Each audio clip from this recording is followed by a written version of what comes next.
I was just standing outside our house and kind of just witnessed House 4's plasterers come pick up a board of plaster, pick it up and take it.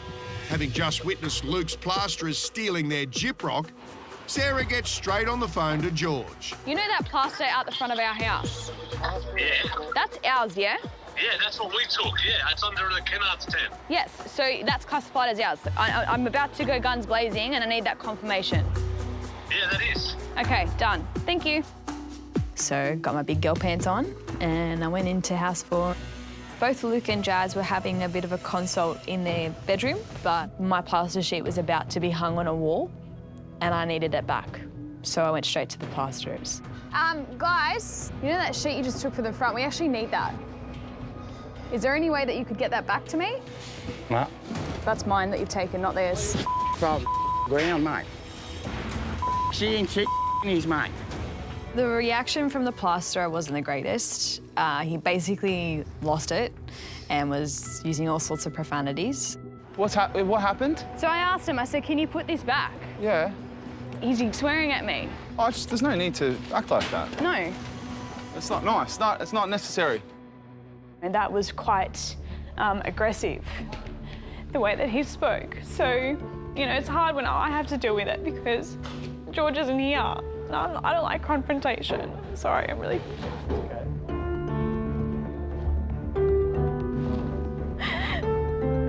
And that's just really horrible that, you know, as a woman, that's the way that person speaks to you.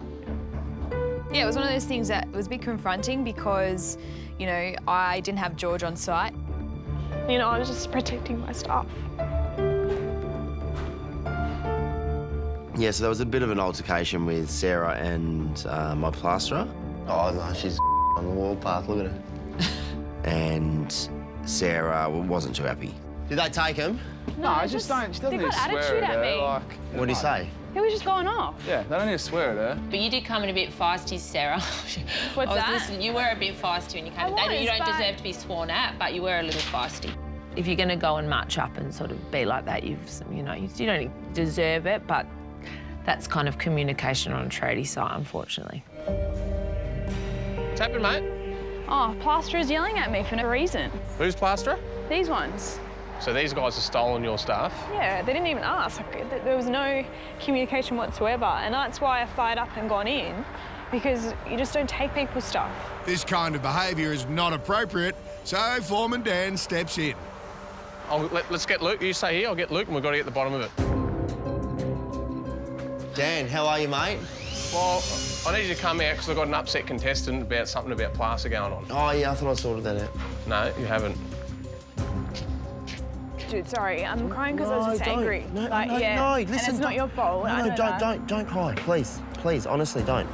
It's fine. The problem is we've had sheets taken that shouldn't have been taken, and then there's been a bit of disrespect coming from them, which we can't have. No. They shouldn't have. No one should have it. No, I'll reprimand them. I'm sorry for that. Thank you. Okay, I'll get it all sorted.